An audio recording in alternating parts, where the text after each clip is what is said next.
This is a wonderful meditation and short lecture by Gordon Higginson, all about oneness with God. It was recorded at Stansted Hall and runs for 28 minutes.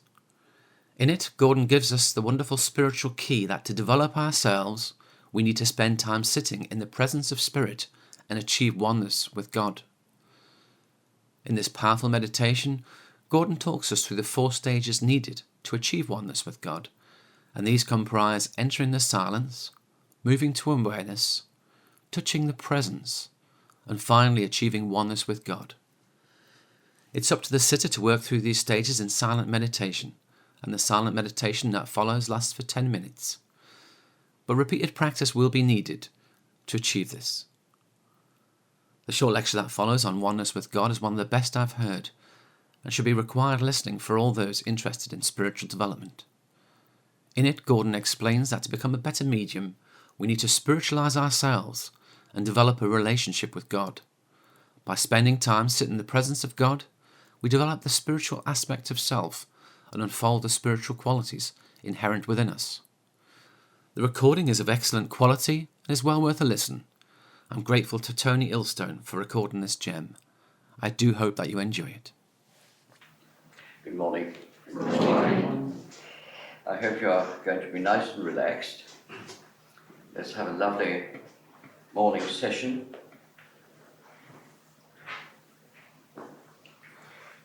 We have gone through various stages. With practice, I hope you'll reach the stage where the important stage of all is that oneness with God. That is what you try to attain, that link with the Almighty.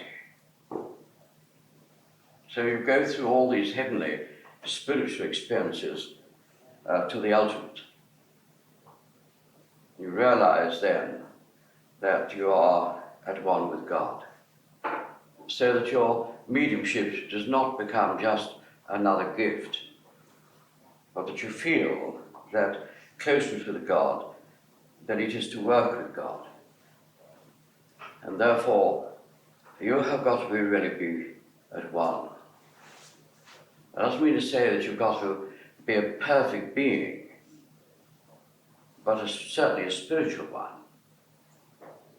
And I would like you, therefore, to think when you are moving through each phase, remember, you mustn't sort of try to go through the back door to this oneness, because that isn't really what this is all about. It's making the effort to move from one experience to another, to attain that level. Therefore, get your breathing right, which should be automatic. Get your posture right, which should be automatic. Keep your head up, which should be automatic. So that all these things that you are training to do, you don't have to think about them. You automatically do them, but you know it's happening, because your mind is aware of that. And I want you, if you will, to go through that silence, entering the silence, preparing in that silence for you to move to the awareness, and from the awareness to the presence, that lovely feeling, being aware of sound, but a different sound from the voices of the earth. The sound of life. And then to be aware of the music of life,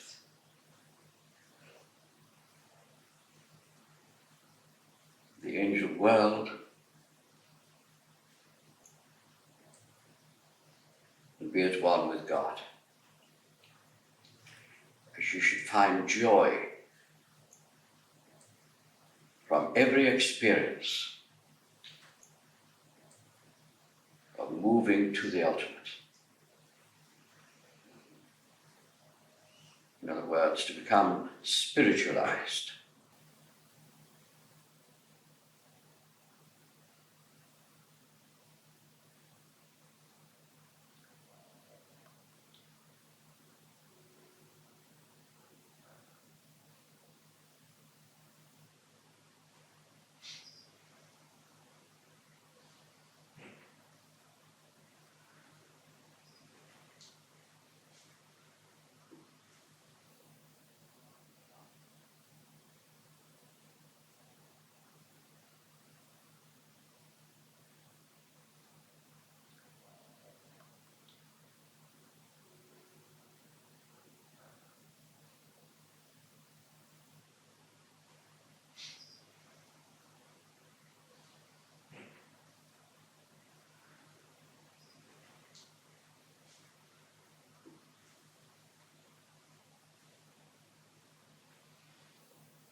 you, you'll feel that you've only just started, and you wonder perhaps why I've asked you to come back after only a short period, but you have been sitting for just over 15 minutes. See how time goes. It just disappears. Now, when we talk to you about the spiritualization, because that's what it is, when you are doing it properly and development, real spiritual development is taking place, which doesn't take place unless you do practice this, because the change takes place on the inner body and not on the outer one. The inner body is very important, because that's the body you're going to take with you when you've lost your body. So when you go across into the etheric world, your body tunes in to that. You move into that. And then you've got to be made aware of that world. What you should be doing is spiritualizing yourself so that you go into the etheric world, but you move through it. You don't have to stay there. Because the more spiritually developed you are, the quicker you are able to move through the etheric world and move on. That is the reason that we rarely hear from our very famous mediums, really first-class mediums. Very rare that they return to us, because they've moved beyond the etheric world. They've moved into a higher state of consciousness. And what is happening to you in development that's always forgotten, because all you're trying to do, I want to be a medium. And that is your failure. That's where you're making your mistake. Because mediumship depends on spiritual growth. It does not depend on your psychic faculty, though you need to be psychic.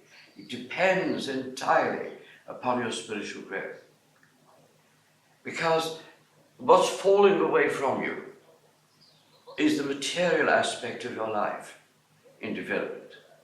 You are uncovering, in other words, the depth of your being. So that we looking at you that have eyes to see, that is the spiritual eye, are able to see that movement from within, the outer covering falling away, and the spiritual covering, the spiritual reality coming out. That's what development is. So you don't worry about your psychic part, you're worrying about your spiritual part. That's the real development. Because that's the development that's in contact with the higher world. Because in consciousness, you can understand why I am opposed violently to workshops.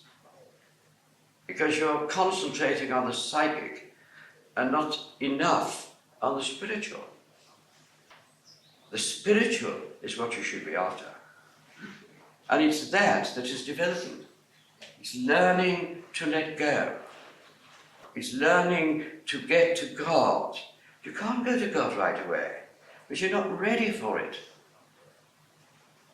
You may think you are, but you're not. Anything that happens that you don't like, you're going to blame God for. How on earth can you be with God if you're going to blame God for everything? You ask for something, God, when it doesn't come, you wonder what God's done, see? And that is why God isn't real to you. It isn't real because you're not in tune with it properly. You're not at one with it. What you have to do all the time, ladies and gentlemen, is to let go of your real weaknesses. Your real weaknesses are thinking probably too much of oneself, letting little things mar you that shouldn't. You should have a much better mind to overcome, so that you don't allow things to pull you from that level of oneness with spirit, which is oneness with God. So you're Development is strengthening your consciousness. It's allowing you to move through it. And then you have this wonderful contact with those guides and very fine people. So I would like you to look at development in a very different way than what you have before. Because I feel that the world needs the spiritual growth that pure development gives to it. That oneness with spirit, where you can see God and relate yourself to it. So that supposing you have someone that you dislike, and there are always people that unfortunately we dislike. Things that you read about people, you get boiled up, you know, because you think, how can a person really be a person to do this sort of thing? And then you realize how unkind people that you think are spiritual can be, and you become disillusioned. Well, you accept that because you are aware of God within yourself, when you're looking at these things, you've got to realize that God has got to look at what your life is and at these experiences that you are seeing with the knowledge of God. And you recognize in other people the God because you know it's there. And in your development, the relationship is there. So your enemy that you think, you don't like what he does, but then don't you find that with people you love? You find them doing things that sometimes, you know, it just gets you down a little bit. Of course you do. You still belong. And you've still got to put those things aside and recognize that somewhere God is there. In that person. And for some reason, you're in that experience. And it seems that God has put you in that experience. Because God knows you can cope with it. If you'll take God's hand and for a while let go. Let God come uppermost in you. And you find you can take the hand of the person that's done you the most terrible wrong and still clasp it. Because the pouring out of God should be there. That's your development. What was it that the disciples said to Jesus? Why are you talking to her? You know very well what she is. You shouldn't be seen talking to her. And how many times have mediums been told, you realize who he is, don't you? You realize what she is. And what was it that Jesus replied? I think they need me most. I thought that was a wonderful answer. And don't go to the taxman. We all dislike taxman. You see here, the collector of taxes. Do you remember that story? You mustn't be seen with him. People will dislike you intensely. And have you noticed that if you go to people and talk to them, someone says, so you're talking to so-and-so? You know you shouldn't be talking to her, don't you? Or you shouldn't be talking to him. How many times has it happened? And yet the story of the truth was told us 2,000 years ago. They need me most. And the very person that you hear the story of Judas, the kiss. Jesus didn't say, stop, don't kiss me. But he knew that person was going to do something against him. He didn't stop loving him. Because he knew it was an experience through which he'd got to go through. And that's what you've got to do. You'll be much the greater for it. You'll rise above it. Because your inner body is capable of doing it. And that's where you are. You can rise above it. You'll fail sometimes, of course you will. God doesn't expect you to, inside here, to be able to do it perfect, because God knows you see. Knows every action of you. Because God's been there right from the point of birth. That first breath And your body, soul, and spirit all came together. That's the reality. We say, oh God, tell me. But God's already talking to you. God, did you know what's just happened to me? God already knew before you ever thought about it. So it's like saying, God, where are you? And looking and saying, why have you deserted me? Even Jesus said that. But look what happened afterwards. Father, forgive them, for they know not what they do. And that followed, why hast thou forsaken me? Because he was alone. And God immediately brought that wonderful experience of life. So God was there all the time, see. And God knows us everything, every move we make. Because the subconscious mind knows every move you make. And memory is there. And in that wonderful memory, God knows what you're going to do because a certain situation is going to happen, and God knows that you're not going to be successful, but hopes that you will let him come with you. And you don't. I'm going to do this, you see. I'm going to do that. Wait till he comes, I'm going to tell him, you see. Without just stopping quite still and saying, God, help me to handle this situation. And when they come in, you're ready for them, and all at once a change takes place. Have you noticed that? Calmly, you say, I don't know how calm, I can't understand it. I was so calm. I could have murdered him. And then all at once you realize you've handled it. You beautifully walked away. Calm. And then when you got outside, you said, ah! Getting rid of it. So, ladies and gentlemen, I want you to think of what I've said. If it doesn't make sense to you, don't worry.